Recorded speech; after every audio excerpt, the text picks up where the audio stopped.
Olá, turma, tudo tranquilo? Pessoal, eu fiz aqui uma apresentação visando uma revisão para o nosso segundo EBEM, né? A prova do segundo EBEM vai estar muito parecida com a avaliação parcial, também serão 10 questões, na qual vai ser cobrado o assunto gases e soluções, assim como na avaliação parcial, só que vai ter uma questão a mais envolvendo propriedades coligativas, que não são apenas essas duas, né? São quatro as propriedades coligativas, mas eu irei cobrar apenas duas, que é o aumento da temperatura de ebulição, chamado de ebulioscopia, e o abaixamento da temperatura de solidificação, chamado de crioscopia. Essa elevação e esse abaixamento das temperaturas se dá quando você coloca um soluto que não volatiliza, por exemplo, sal, açúcar na água, por exemplo, uma solução aquosa. Se você coloca sal, açúcar, esse soluto vai aumentar a temperatura na qual aquela solução vai ferver e vai diminuir a temperatura na qual aquela solução vai solidificar. Então, tirando essa questão de propriedades coligativas que irá ser cobrado, o nosso EBEM vai estar muito parecido com a avaliação parcial, tá bom? Bem, só lembrando, quando a gente fala de mudança gasosa, né, de transformações gasosas, tem que lembrar o que é um estado de um gás. É um estado, é uma situação caracterizada por um valor de pressão, um valor de volume e uma temperatura. Se você tem um gás armazenado no recipiente, aqui dentro tem uma certa pressão, ocupando esse volume a uma determinada temperatura. Qualquer modificação em uma dessas três variáveis de estado, você modifica as outras duas, tá bom? Então, se você tem uma situação com valores definidos dessas três variáveis e você modifica um, você está promovendo a transformação gasosa. As transformações podem acontecer você mantendo uma dessas grandezas, uma dessas variáveis constantes. Então, se, por exemplo, você mantém a temperatura constante, você tem uma mudança, uma transformação isotérmica. É aquela em que, se a temperatura é mantida constante, é aquela que você vai modificar apenas os valores de volume e pressão. A pressão dentro de um recipiente desse pode ser analisado como o número de colisões das moléculas do estado gasoso com as paredes do recipiente.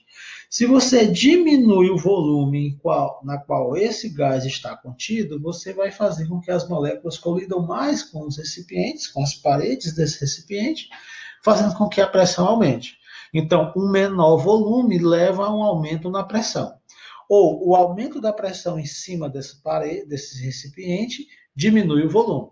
Então, o que eu quero falar aqui é que sempre as grandezas, pressão e volume, são inversamente proporcionais.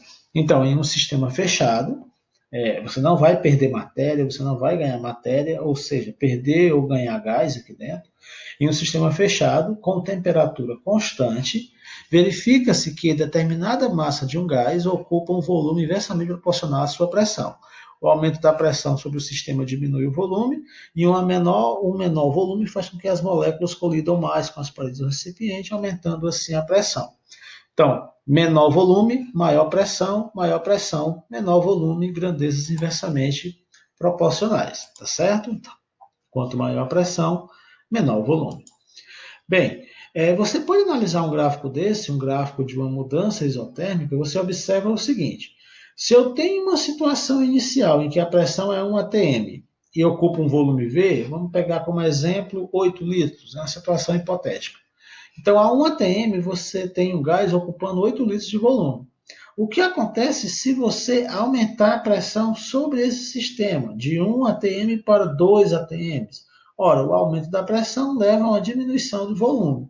De 8 litros passa a ser 4 litros. E se aumentar mais ainda a pressão para 4 atms, diminui mais ainda o volume, tá bom? Então, o aumento da pressão leva a uma diminuição do volume.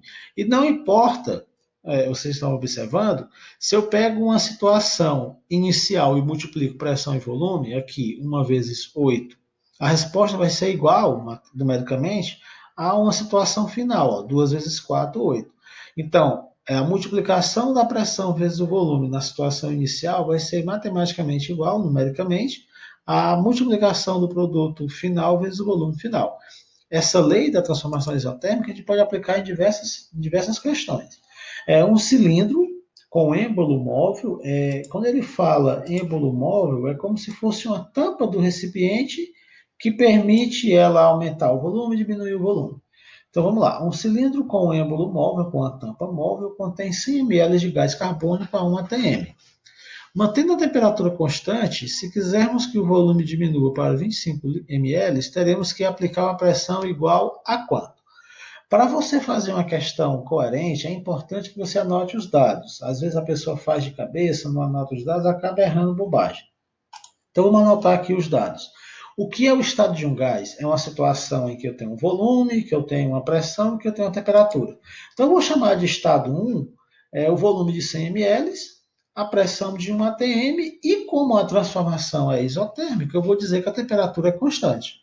O que é o estado 2? É aquele em que o volume passa para 25 ml e ele quer saber essa pressão necessária para que o volume diminua para 25 ml. Mais uma vez, a temperatura vai ser constante. Variando pressão e volume, vamos aplicar essa equação. Só lembrando que, se eu quero diminuir o volume, eu tenho que aumentar a pressão, porque são grandezas inversamente proporcionais. Então, eu tenho que fazer é interessante que eu saiba fazer essa análise. Se eu quero diminuir o volume, eu tenho que aumentar a pressão. Se a pressão é 1, a pressão final tem que ser maior do que 1. O que vai me dizer o valor exato é a fórmula. Vamos fazer o nosso cálculo. Então, 1 vezes 100, o volume e a pressão inicial, vai ser igual a 25 vezes P, 25P igual a 100, a pressão final igual a 4 atm, que é muito coerente. Se você observar, de 100 para 25, ele diminuiu 4 vezes, então a pressão aumenta 4 vezes. Um aumento na pressão levou a uma diminuição do volume. O exemplo 2 pergunta: de acordo com a lei de Boyle, que é a transformação isotérmica, para proporcionar um aumento na pressão. Gente, se eu quero aumentar a pressão, eu vou ter que diminuir o volume. Eu não posso aumentar o volume porque não são grandezas diretamente proporcionais, são grandezas inversamente proporcionais. Então, o volume diminui com o aumento da pressão. Professor, eu poderia aumentar a pressão se eu aumentasse a massa de gás lá dentro. Mas lembre-se, essas transformações acontecem em recipientes fechados, então você não pode modificar a massa. Então não poderia ser o item A, porque você não vai aumentar o volume para aumentar a pressão. Não poderia nem ser o item B, nem ser o item E, porque você não vai mexer na massa. Então, temperatura, por que não pode ser o item C? Porque a transformação é isotérmica, então a temperatura é constante. Só sobra como opção o item D, que é diminuir o volume para aumentar a pressão. Tá certo? Bem, você pode encontrar questões em que essas informações da transformação isotérmica vêm na forma de gráficos, nas formas de isotermas, né? Que são essas linhas curvas aqui. Se você observar essa linha azul, eu tenho dois pontos que eu marquei nela, um ponto bem aqui embaixo e outro ponto aqui em cima. Professor, esse ponto, ele tem um valor de pressão, ele tem um valor de volume e tem um valor de temperatura. Se eu saio desse ponto inicial, que eu vou marcar de vermelho aqui, e eu quero chegar nessa situação final, o que é que vai modificar? Vai modificar a pressão? Vai. A pressão inicial era uma, a pressão final vai ser outra. Vai modificar o volume? Vai, porque o volume inicial era um e o volume final vai ser outro. O que é que não muda desse ponto inicial aqui para esse ponto final? A temperatura, uma vez que a mudança é isotérmica, tá certo? Além da transformação isotérmica, nós temos a transformação isobárica, né? Aquela em que a pressão ela é mantida constante. O aumento da temperatura aumenta a velocidade das moléculas, ou seja, aumenta a energia cinética delas, o que leva ao aumento do volume ocupado. Como assim, professor? O senhor pode repetir? Tranquilo.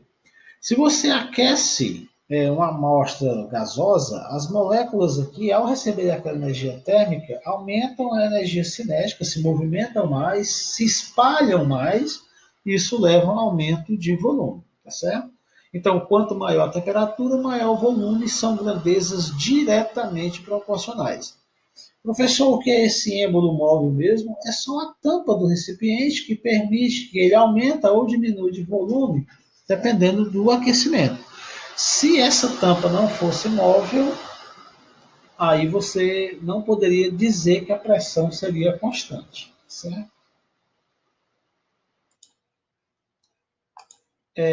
Aqui é a forma como você vai descrever a transformação isobárica. Em um sistema sob pressão constante, um sistema fechado, verifica-se que o volume ocupado por determinada massa de gás é diretamente proporcional à sua temperatura. Em outras palavras, ao aumentar a temperatura, aumenta-se o volume. Eu só quero frisar uma informação importante aqui. Essa temperatura tem que ser na escala termodinâmica. E que escala é essa, turma? A escala Kelvin. Você não vai trabalhar na escala Celsius, você não vai trabalhar com temperaturas negativas, apenas na escala termodinâmica, temperaturas positivas da escala Kelvin. Tá certo? Mais uma vez, quanto maior a temperatura, maior o volume ocupado. Esse experimento pode ser facilmente realizado em casa se você pega uma daquelas bexigas de festa e coloca na boca de um recipiente, de uma garrafa PET, e você pega essa garrafa e coloca na água quente, esse maior aquecimento leva a uma maior agitação das moléculas, e essa maior agitação das moléculas aumenta o volume, tudo diretamente proporcional. Quanto maior a temperatura, maior a agitação, maior o volume.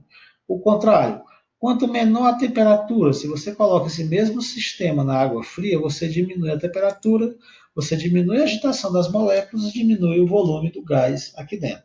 Professor, essa garrafa não está vazia, não? Não, gente. Quando você tem uma garrafa que você consome todo o líquido dela, não é que ela fica vazia. Aqui dentro tem gás, só que a pressão interna desse gás é igual à pressão externa. Se você tampa esse recipiente e coloca para aquecer, as moléculas gasosas aqui dentro se expandem, aumentando de volume, tá bom? O gráfico de uma transformação isobárica, ele vai ser crescente com aumento da temperatura. Então, a 100 Kelvin, você tinha um volume 1, se você dobra a temperatura, você dobra o volume. Se você quadruplica a temperatura, você quadruplica o volume. São grandezas diretamente proporcionais. E só lembrando, nunca esquecer, as temperaturas que nós iremos trabalhar nessas transformações gasosas são temperaturas na escala Kelvin. Muito embora vocês irão encontrar questões em que ele vai dar dados na escala Celsius, vai pedir resposta na escala Celsius, mas você tem que trabalhar na escala Kelvin. Falando na questão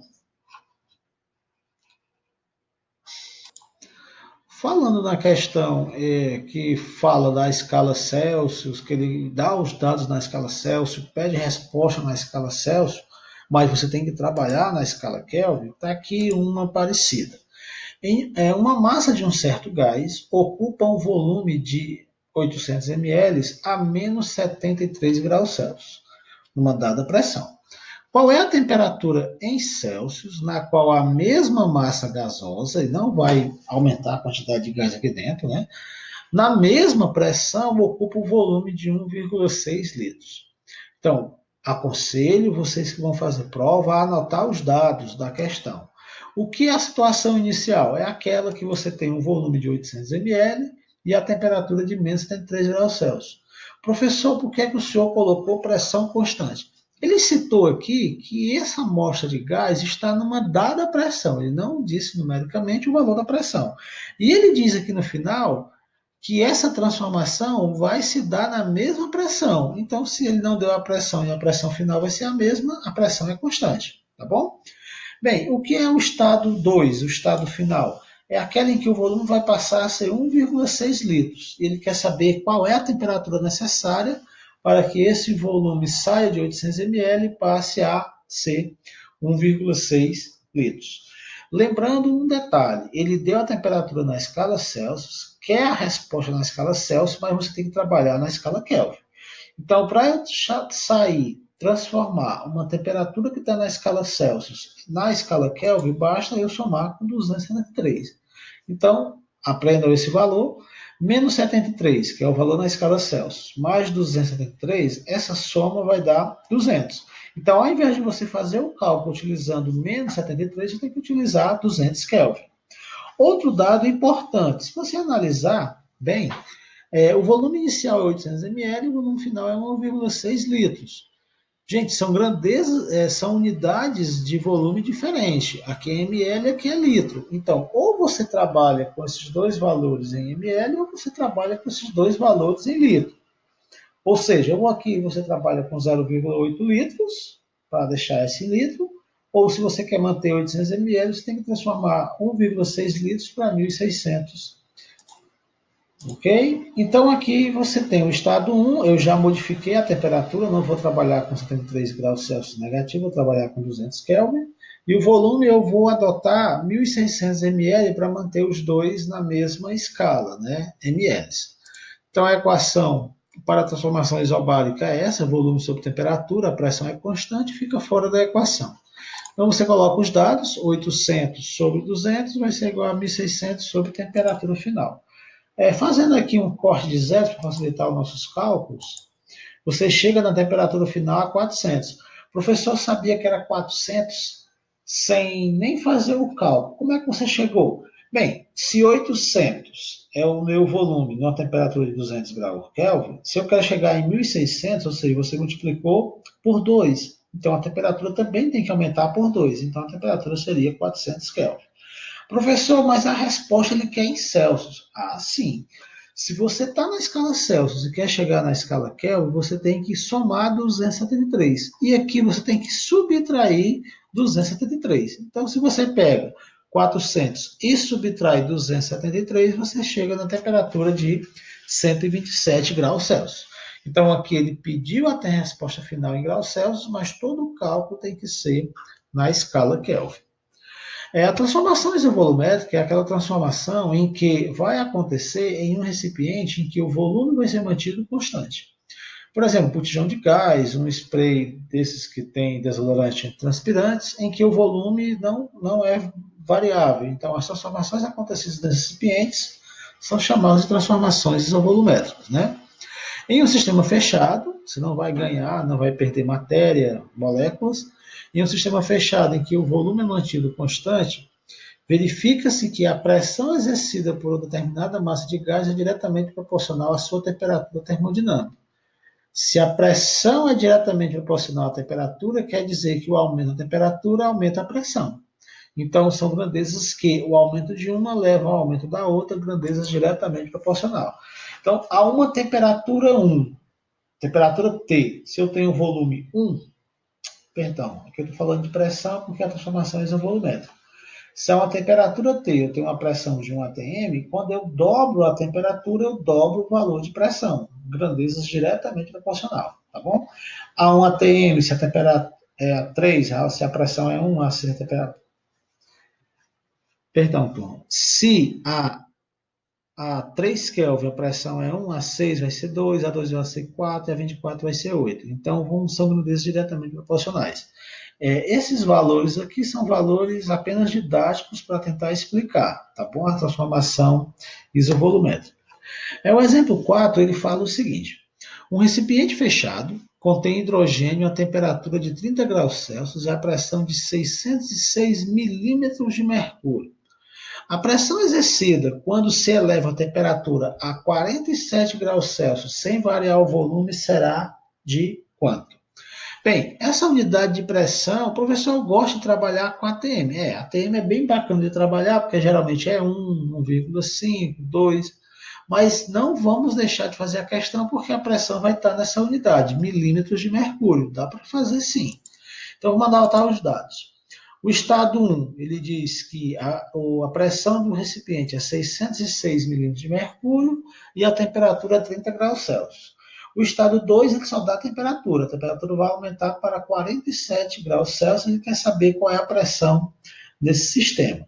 E ele diz sem variar o volume, então o volume vai ser constante. Só lembrando, se eu tenho temperaturas na escala Celsius, eu tenho que transformar para a escala Kelvin, né? Então, você soma 273 nesse valor e soma 273 nesse valor, você chega nesses dois resultados, 303 Kelvin, 320 Kelvin. Aqui tem pressão inicial sobre temperatura inicial igual a pressão final sobre temperatura final. Colocando os dados na questão e multiplicando aqui meios por extremos, você chega a 303P igual a 193.920 dividido por 303, 640. Então, o aumento da temperatura aumentou a pressão quando o volume é mantido constante, tá bom? Essas três equações, a equação da transformação isotérmica, da transformação isobárica, da transformação isovolumétrica, podem ser todas unidas numa equação geral, chamada de equação geral dos gases reais, dos gases perfeitos, tá bom?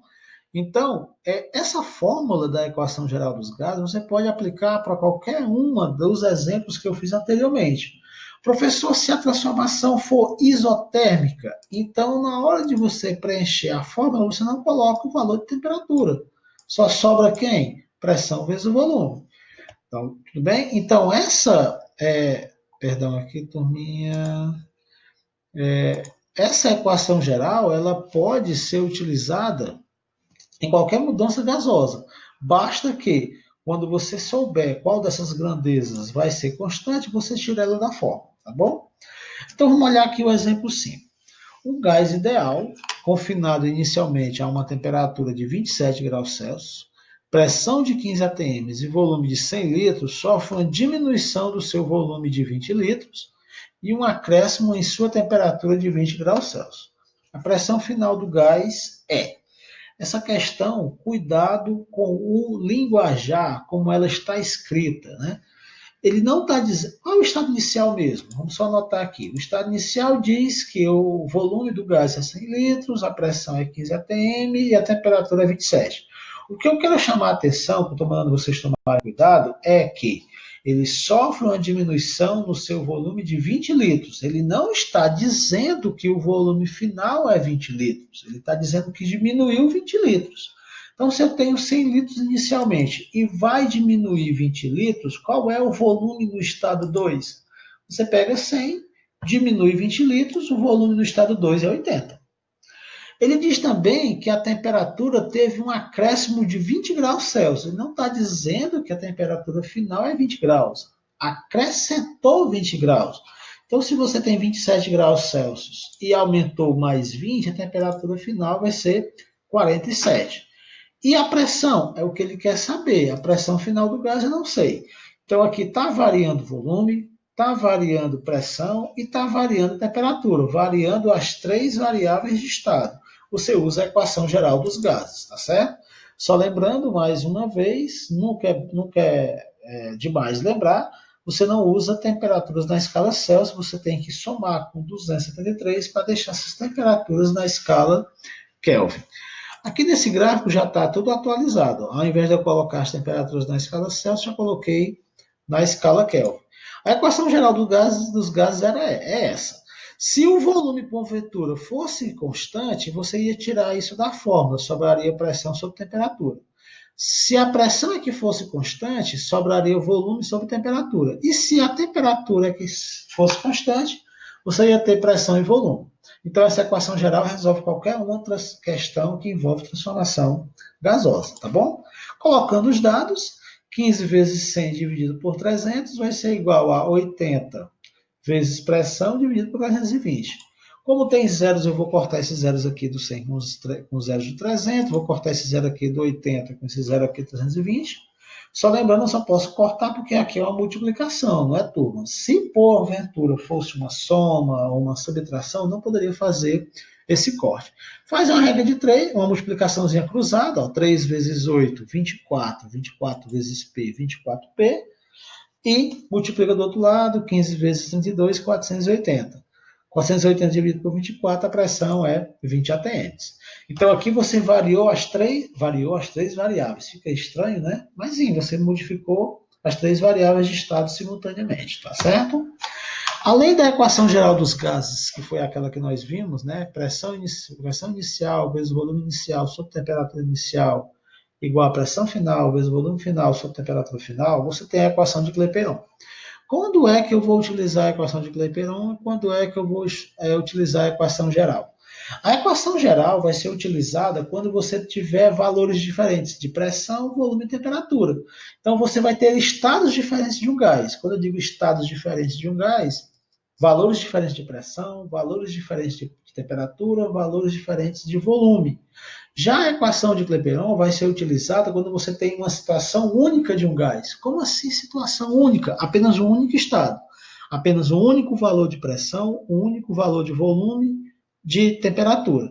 E na equação de Clapeyron surgem outras variáveis aqui. Existe o Sn, é o nosso querido número de mols, só nunca é demais lembrar que o número de mols é a massa em gramas dividido pela massa molar da substância. Então, na equação de Clapeyron tem o número de mols e tem esse R, que é a constante universal dos gases. Né? Essa constante universal dos gases, as questões oferecem o valor que você vai utilizar de constante. O valor da constante depende da unidade de temperatura, depende do volume da pressão, mas nas nossas questões ela sempre será ofertada para vocês, tá bom? Exemplo 6. Qual é a massa de um gás, do gás nitrogênio, que ocupa um volume de 49,2 litros sob pressão de 3 atm e 27 graus Celsius? Gente, você lendo esse exemplo 6, você só encontra um único valor de volume. O único volume que tem aqui, 49 litros. Você tem o único valor de pressão, 3 atm, e o único valor de temperatura, 27 graus Celsius.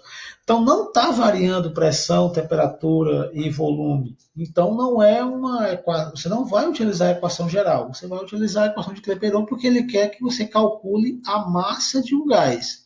Professor, a equação de Clapeyron não calcula massa, não. A equação de Clapeyron calcula o número de mols. Sim, mas se você sabe o número de mols, você pode calcular a massa de um gás. Então, não será utilizada a equação geral dos gases, pois os dados não indicam mudança de estado. Você só usa a equação geral dos gases se tiver mudança de estado. Como eu tenho apenas um único valor de pressão, volume e temperatura, você vai utilizar a equação de Clapeyron.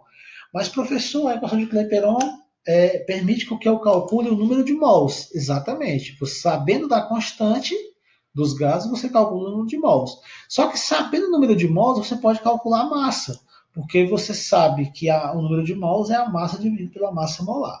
Então, sabendo de todos esses dados aqui, vamos ao cálculo. Vou escrever aqui a equação de Clapeyron do lado. Quanto é a minha pressão? 3. 3 vezes 49,2 vai ser igual ao número de mols, N, multiplicando a constante, 0,082 vezes 300. 0,082 vezes 300 vai dar em torno de 24, 24 vezes N, 24,6N. Eu já mudei de lado, né? Então, para ficar mais fácil o cálculo. 3 vezes 49,2 dá 147,6. Dividindo 147,6 por 24,6, 6 mols. Professor, não é a resposta. Claro que não, porque ele não quer o número de mols, ele quer a massa. E como é que eu chego na massa quando eu tenho o número de mols? Usa a fórmula do número de mols. O número de mols é a massa dividido pela massa molar. O número de mols a gente acabou de calcular, é 6. Massa, que eu deixei em vermelho, é o que nós estamos procurando. E a massa molar foi dada na questão 28 gramas por mol. Então você nada mais vai fazer do que multiplicar 6 vezes 28, a resposta 168 gramas de nitrogênio. Professor, no slide anterior, o senhor disse que eu poderia colocar a fórmula do número de mols dentro da equação de Clapeyron. Deixa eu voltar aqui só para a gente ver essa informação. Eu mal falei dessa equação aqui do lado, mas ela é muito útil às vezes. Ó. Qual é a diferença dessa equação que eu marquei em amarelo para essa outra equação que não está marcada? Aqui tem o N, só que eu sei que esse N, esse número de mols, é a massa pela massa molar. Então eu poderia ter colocado, ao invés de colocar N, eu posso colocar massa sobre massa molar. Eu, sabendo o valor de massa molar, coloco na equação e calculo logo a massa de uma única vez. Fica muito a seu critério você utilizar as fórmulas combinadas ou as fórmulas separadas. Eu utilizei separadamente para fins didáticos, né? Mas você pode utilizar as fórmulas da equação de Clapeyron e do número de mols combinadas sem nenhuma perda, tá bom? A outra parte da avaliação serão cobradas questões de soluções. As soluções são misturas homogêneas, sempre, né? Misturas em que não se pode determinar visualmente os constituintes, e essas misturas homogêneas podem ser misturas tanto gasosas quanto líquidas como sólidas. O nosso foco nas questões, nessa aula, vai ser as misturas líquidas, tá bom? Então, muitas soluções são formadas por dois constituintes. Geralmente, aquele que está em quantidade maior, a gente chama de solvente. Se você, por exemplo, tem água e sal, o solvente é a água, o sal a gente chama de soluto. Então, o soluto vai ser dissolvido no solvente. A dissolução soluto-solvente leva a uma solução, que é a mistura desses dois componentes, tá bom? Você tem que saber, e eu acho que você sabe disso fazendo no dia a dia na sua casa, se você pegar água e vai colocar açúcar na água, tem uma quantidade máxima de açúcar que aquela água pode dissolver. Aquela quantidade máxima que aquele solvente pode dissolver é chamada de coeficiente de solubilidade. Valores de coeficiente de solubilidade são muito difundidos em tabelas das questões. Então, tem tabelas que têm os valores dos coeficientes e muitas vezes as questões pedem. Se eu aumentar a temperatura, você aumenta a solubilidade ou diminui a solubilidade? Não é uma regra geral, depende de qual soluto você está utilizando, mas geralmente o coeficiente de solubilidade aumenta com o aumento da temperatura. Eu digo geralmente porque tem substâncias que o aumento da temperatura diminui a solubilidade. Então, eu tenho o soluto, que é o que eu vou dissolver, você tem um solvente que vai dissolver aquele soluto adicionado. Se tudo for dissolvido, você vai ter uma solução homogênea, mas se não for dissolvido, você vai ter o excesso, que alguns livros chamam de precipitado ou corpo de fundo. Aqui, essa tabela está no livro didático de vocês do ano, e é a coeficiente de solubilidade para o sal de cozinha. Para eu determinar o coeficiente de solubilidade para qualquer substância, eu tenho que dizer a quantidade de solvente que eu estou utilizando. No caso aqui é 100 gramas de água. Então, 100 gramas de água dissolve quantidades diferentes de sal quando eu aumento a temperatura. Quanto maior a temperatura, de 0 graus até 100 graus, quanto maior a temperatura, maior a quantidade de sal que eu posso dissolver. Essa regra é válida para qualquer substância? Não. Tem substâncias que o aumento da temperatura eleva a solubilidade, mas tem substâncias que não é afetada pela temperatura e outras fazem até diminuir a solubilidade. Só lembrando, o coeficiente de solubilidade é a quantidade máxima que eu posso dissolver. Pela tabela, a gente vê que a 20 graus Celsius eu dissolvo 36 gramas de sal em 100 gramas de água.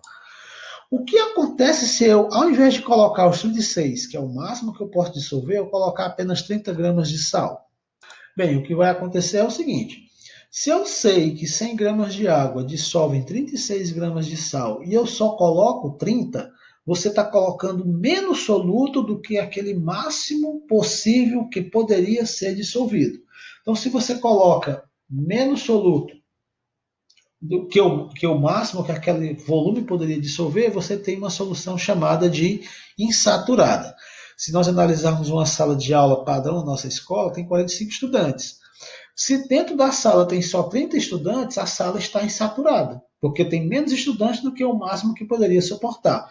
Professor, isso é a nossa sala de 45 estudantes. Tem exatamente 45 estudantes naquele dia, aí você tem uma sala saturada. É aquela em que tem o máximo possível de soluto dissolvido naquele volume de água. Então, 100 gramas a 20 graus dissolve em 36. Então, se eu coloco 36 em 100 gramas de água a 20 graus, eu tenho uma solução saturada. Saturada, o máximo possível, insaturada, menos do que o possível. Tá bom? E tem algumas condições especiais que, se você colocar um pouco mais de sal, aquecer, deixar repousar, você pode manter, mesmo que a 20 graus Celsius, manter um pouco mais de soluto dissolvido naquela solução. Quando você garante que dissolveu mais soluto do que o coeficiente de solubilidade, você tem uma solução supersaturada.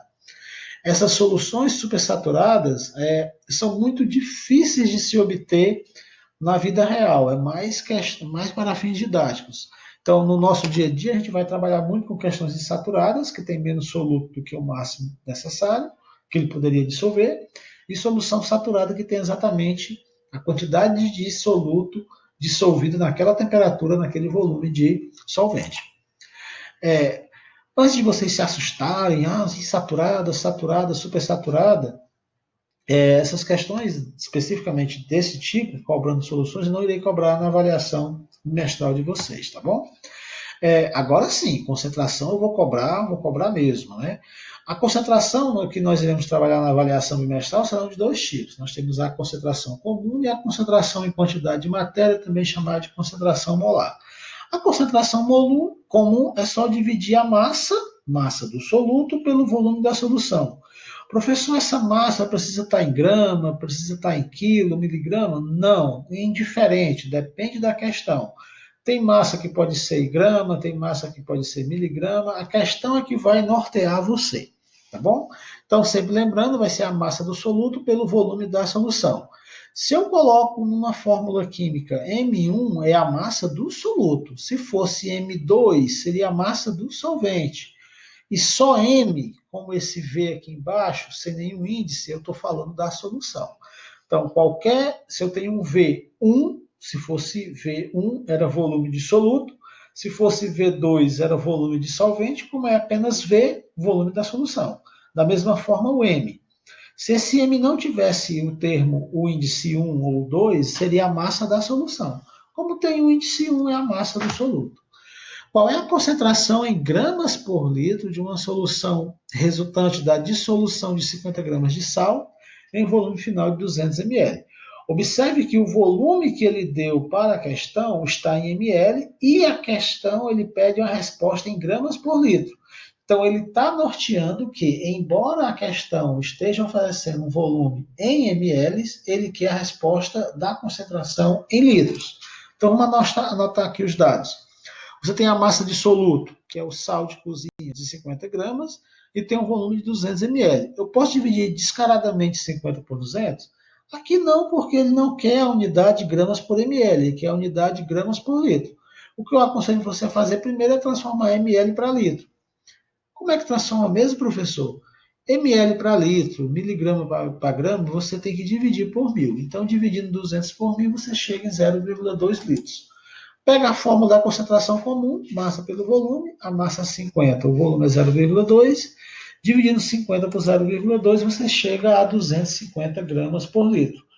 Olha como foi que eu li, né? 250 gramas por litro. Quer dizer que se eu tenho 1 litro dessa solução, dentro desse 1 litro dessa solução, você tem 250 gramas de sal de cozinha, que é o soluto dissolvido. Se eu tenho 2 litros, eu tenho 500 gramas. Se eu tenho 3 litros, eu tenho 750 gramas.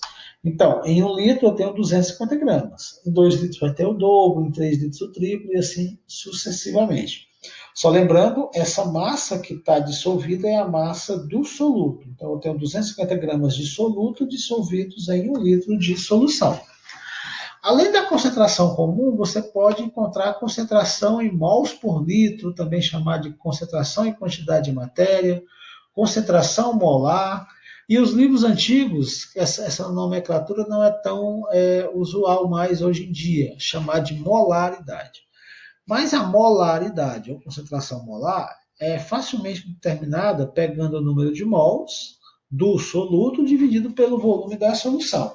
E uma nota que vocês devem sempre estar atentos: qualquer volume para o cálculo da concentração molar tem que ser em litros.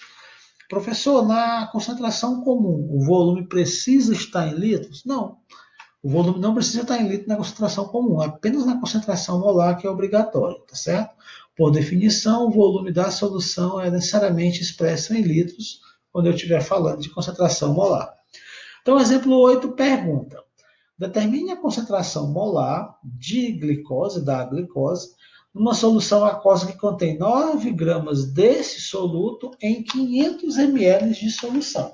Ele já deu 500 ml, já sabe que é o volume final. Ele te deu a massa, 9 gramas. Ah, professor, eu vou dividir 9 por 500. Ele não está pedindo a concentração comum, ele está pedindo a concentração molar. Se ele está pedindo a concentração molar, você tem que calcular o número de mols correspondentes a esses 0,9 gramas. Como é que faz isso? A gente lembra um pouco da fórmula do número de mols, né? A fórmula do número de mols é a massa tem que estar em gramas dividido pela massa molar. 9 gramas dividido por 180, 0,05 mols. Pega-se esse número de mols e coloca na fórmula da molaridade. Professor, é concentração em mols por litro. É isso mesmo, é isso que você está certo. A concentração em mols por litro é o número de mols dividido pelo volume. O número de mols a gente acabou de calcular, não é? O número de mols que a gente acabou de calcular é 0,5. Então você pega o 0,5 e coloca na fórmula da molaridade. 0,5 dividido pelo volume, né? Só um instante. 0,5 dividido pelo volume, que tem que estar em litros. Ele deu em litros? Não, ele tinha colocado 500 ml. Então, ao invés de você colocar 500 ml, você coloca 0,5 litros. Basta dividir por 1.000, né? Então, 0,05 mols, que é o que eu acabei de calcular, dividido por 0,5 litros, que é o volume, né? O volume da solução é 0,5 litros, 500 ml. Você encontra 0,1 mol por litro. A cada 1 litro de solução, você tem 0,1 mol de soluto dissolvido. Quantos gramas de sal são necessários para produzir 2 litros de uma solução 1,5 mol por litro desse soluto? Aqui ele já te deu um volume, né? Se você observar, aqui é volume, ele já te deu aqui a concentração, que eu vou representar por esse Mzão maiúsculo aqui. Ó. Então você tem a molaridade, tem a concentração molar e tem o volume. Gente, a fórmula da concentração molar é número de mols pelo volume. E ele te deu o volume, ele te deu o volume e ele te deu a própria molaridade, a própria concentração molar. Então você pega e divide. Divide, deixa eu só colocar aqui na fórmula. Pronto, travou aqui, então deu certo. Você pega e coloca, quanto é que vale a sua concentração molar? 1,5, você quer calcular o número de mols, vezes 2. Multiplica 1,5 vezes 2, 3 mols de NaCl. A questão quer em mols? Não, a questão quer em gramas. Quantos gramas? Ora, se você tem o número de mols e você tem a massa molar da substância, você sabe o que é a massa molar da substância? É o quanto um mol pesa. Então, um mol de sal pesa 58,5 gramas. Se um mol pesa 58,5 gramas, 3 mols pesam 3 vezes isso aqui. Então, 3 vezes 58,5 dá 175,5 gramas de NaCl. Eu fiz aqui utilizando a regra de 3, mas eu poderia também ter utilizado a fórmula assim, da massa molar, mas quando você tem uma massa molar, é sempre a massa associada a 1 mol daquela substância. Faz uma regrinha de 3, que você calcula a massa relacionada a 3 mols, tá bom? A última parte só terá uma questão de propriedades coligativas na prova, porque não deu tempo de nós trabalharmos essas questões. Tiveram os feriados, tiveram as avaliações parciais, avaliações técnicas, então esse final de bimestre foi muito corrido. Eu resolvi colocar apenas uma questão. Então, para quem não viu ainda, é bom dar uma lidazinha no livro de vocês sobre pressão de vapor. Se eu tenho um recipiente fechado, eu coloco aqui, por exemplo, a garrafinha que a gente usa para colocar a água da gente, coloco água lá dentro. Depois de um certo tempo, algumas moléculas do estado líquido podem passar para o estado gasoso. Então, essa evaporação que acontece dentro de sistemas fechados é comum. Então, você tem aqui uma situação em que moléculas saem do estado líquido e vão para o estado gasoso. Esse vapor de água que fica acumulado aqui dentro, se eu tenho vapor, essas moléculas do estado gasoso podem colidir aqui dentro, então gera uma certa pressão. Resumindo, o que é pressão de vapor? É a pressão gerada pelos vapores do líquido em um sistema fechado. Pressão de vapor do líquido é aquela exercida por seus vapores quando em equilíbrio dinâmico com o líquido. Professor, o que é equilíbrio dinâmico? Eu coloquei aqui, vamos analisar em quantidades. Tem 3 moléculas aqui, representando o estado gasoso. Uma situação de equilíbrio dinâmico é aquela em que, para eu manter essas 3, mesmo que uma molécula dessas volte a ser líquido, uma do líquido tem que voltar a ser gás. Então, sempre terá 3 moléculas no estado líquido e 4 moléculas. Sempre aqui terá 3 moléculas no estado gasoso e 4 moléculas no estado líquido. Se uma dessas moléculas do estado líquido vai para gás, outra que está no gás tem que voltar a ser líquido, para manter essa proporção de 3 para 4. Então, o equilíbrio dinâmico não é aquele equilíbrio estático, parado, é aquele em que as moléculas continuam se movimentando, ou seja, saindo do estado líquido para o estado gasoso, saindo do estado gasoso vindo para o estado líquido, mas essa transformação acontece na mesma velocidade. Aqui eu chamei de processo direto a evaporação e o processo inverso a condensação, que é a volta do vapor para o líquido. Numa situação de equilíbrio dinâmico, a taxa de evaporação é igual à taxa de condensação.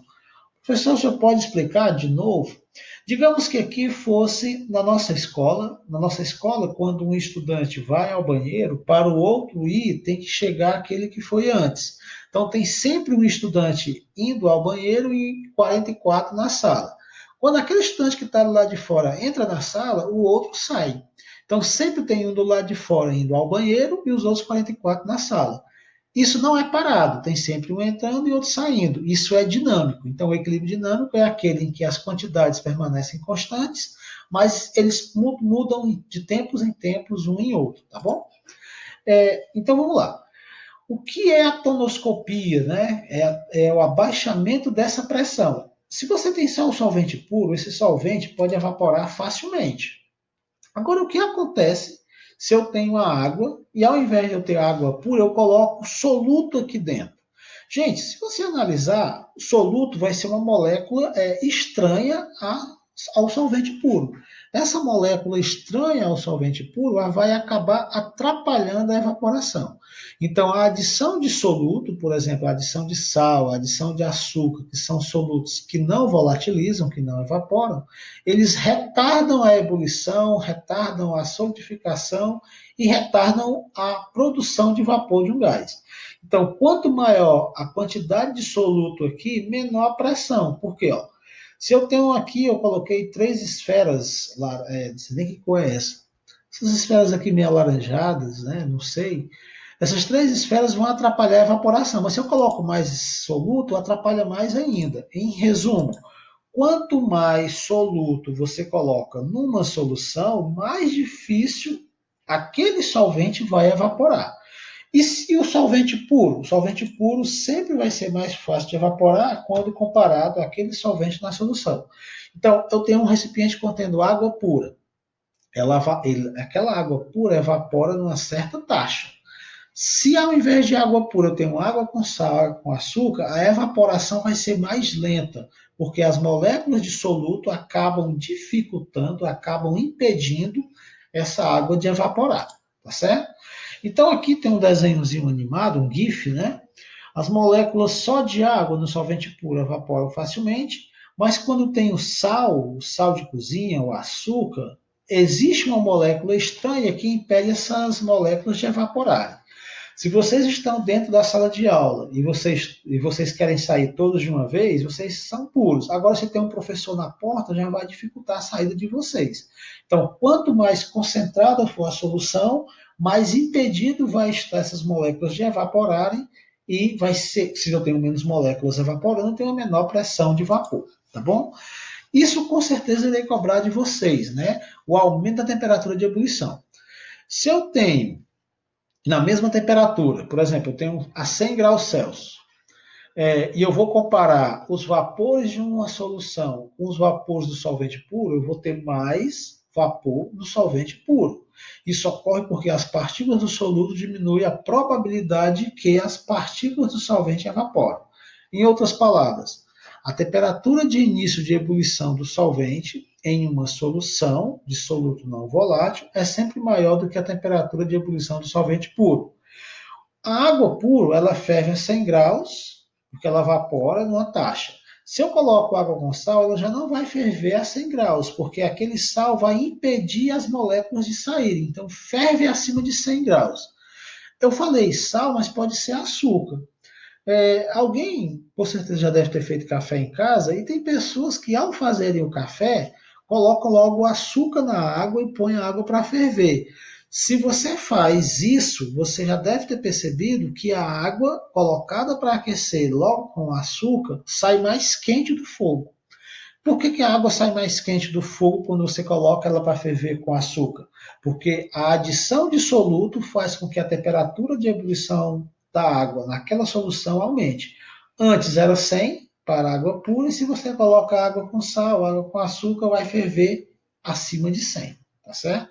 Isso eu estou falando 100 graus Celsius porque eu estou falando do nível ao nível do mar. Da mesma forma em que o soluto dificulta a água de evaporar, de ferver quando ela está numa solução, o mesmo soluto vai dificultar ela de congelar. Você já deve ter ouvido falar que os icebergs, aquelas placas de gelo que flutuam nos oceanos, são praticamente água doce. Então, se a gente parar para pensar, a água doce, os icebergs são água doce e eles congelam na frente da água salgada. Porque a água com sal, a água com sal congela não a 0 graus Celsius como a água pura, ele congela abaixo de zero, tá bom? Então, a adição de soluto abaixa a pressão de vapor, a adição de soluto interrompe o processo de solidificação, ele atrapalha as moléculas de se aproximarem e atrapalha o congelamento, a solidificação daquele soluto, atrapalha a solidificação daquele solvente. Existem o sistema de arrefecimento, eu acho bonito esse nome. O sistema de arrefecimento de automóveis é aquele que os radiadores, né, você coloca um líquido e esse líquido vai refrigerar o motor. Gente, o motor com certeza vai passar de 100 graus Celsius a temperatura. Se aqui dentro tem só água, pode ser que a água aqui dentro ferva.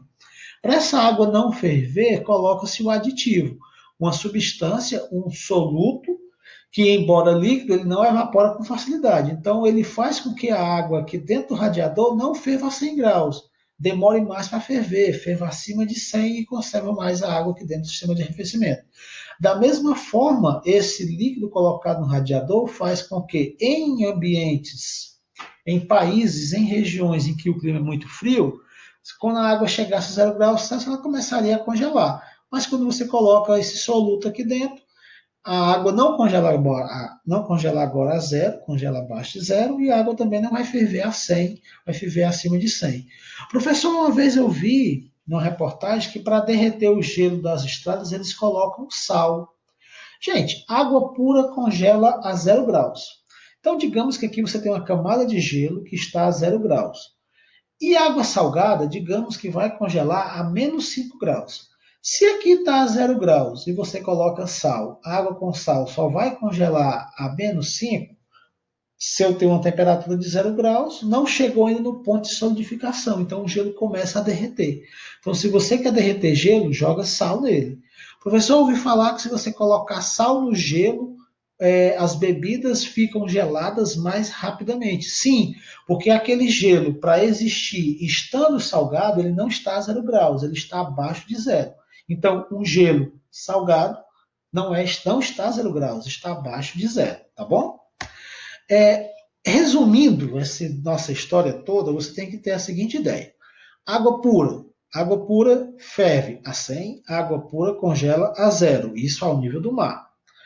O que acontece na água pura se eu coloco soluto? Vai continuar congelando a zero, vai continuar fervendo a 100 ao nível do mar? Não. Essa adição de soluto aumenta a janela, faz com que a água ferva acima de 100. Aqui é só um exemplo, estou dizendo que a água vai ferver a 110. Professor, se eu colocar a sal na água, a água vai ferver a 110. Depende da quantidade de sal que você vai colocar na água. Então, o que eu quero explicitar é que se você coloca soluto na água, aquela solução não ferve mais a 100, ferve acima de 100. Da mesma forma, aquela solução não congela mais a zero, congela abaixo de zero. Aqui, como exemplo, a menos 5. Novamente, esses valores são valores didáticos de exemplo. Resumindo, se você coloca soluto, você vai modificar o ponto de fusão e o ponto de ebulição do solvente. Antes, a água fervia a 100, vai ferver acima de 100, congelava a zero, vai congelar abaixo de zero, tá certo? Olha a questão 10 aqui. Na água, existem vários sais dissolvidos, a mesma água sendo doce. Dentre os sais, o mais conhecido, o mais famoso é o cloreto de sódio. Relacionando-se às temperaturas de congelamento e de fervura da água pura com as de uma solução 1 mol por litro de cloreto de sódio, ela deverá sofrer a seguinte variação. Então, ele quer que você compare as temperaturas de congelamento e de fervura da água pura com a água com sal. O que, vai acontecer nessa nova solução de água com sal? Ela vai congelar a zero, ela vai ferver a 100, ela vai congelar acima de zero, vai ferver abaixo de 100 ou vai congelar abaixo de zero? Gente, só lembrando, quanto mais soluto, maior a temperatura de ebulição. Então, o soluto atrapalha o líquido de ferver. Isso faz com que você também tenha, além de ter uma maior temperatura de ebulição, aquele soluto vai diminuir a temperatura para solidificar. Então, o gabarito aqui é o item E. Se você compara água com sal com água pura, não é que ela vai congelar a 0 graus. Não, não é que ela vai ferver a 100. 0 graus e 100 seriam para as puras. Ela vai congelar abaixo de zero, é que ele está dizendo que é acima, não vai congelar acima, vai congelar abaixo. E ele não vai ferver abaixo de 100, vai ferver acima de 100. Então, o correto é o item E, tá certo? Vamos completar aqui essas lacunas. A presença de um soluto não volátil. Professor, por que, que ele sempre cita essa palavra não volátil? Gente, já pensou se fosse água e acetona? Acetona, se você aquece junto com a água, a acetona vai embora, evapora mais fácil do que a água. Então, as propriedades coligativas são estudadas em cima de solutos não voláteis, são aqueles que, mesmo aquecendo, eles não vão evaporar. A presença de um soluto não volátil dissolvido em um solvente líquido altera o comportamento desse líquido. Na sua pressão de vapor, que diminui. Aí tem que o que, é que vai acontecer com a pressão de vapor de um líquido quando você coloca um soluto? O que, é que vai acontecer com o ponto de ebulição? O que, é que vai acontecer com o ponto de solidificação? Só lembrando, a presença de soluto atrapalha a evaporação. Então, quando você coloca soluto, você vai diminuir a pressão dos vapores, porque você vai atrapalhar a evaporação. A presença de soluto diminui a quantidade de vapor, diminui a pressão de vapor. Então, o X aqui é diminui, né? A quantidade de soluto, quanto mais soluto, menor a pressão de vapor. E o ponto de ebulição? Ao invés de diminuir, não. O ponto de ebulição vai aumentar. Quando você coloca sal na água, você aumenta a temperatura de ebulição e você abaixa a temperatura de solidificação. Então, aqui, para preencher as lacunas, a pressão de vapor vai diminuir, a temperatura de ebulição vai aumentar e a temperatura de solidificação também vai diminuir. O gabarito aqui é o item B. Então, turma, estamos terminando aqui a nossa revisão. Ficou grande o vídeo, né? Mas vocês veem de duas partes, pausa, lancha um pouquinho, tenta fazer as questões. Então, você vai ter 10 questões do nosso EBEM, apenas uma questão de propriedades coligativas, que eu só vou perguntar relacionado a esse abaixamento de temperatura de solidificação, esse aumento de temperatura de ebulição, e as outras 9 questões são associadas a gases e soluções. Eu não irei cobrar a diluição de soluções, apenas as concentrações, e as gases eu irei abordar as transformações gasosas, a equação geral e a equação de Clapeyron. Tudo bem, turma? Boa prova, bons estudos.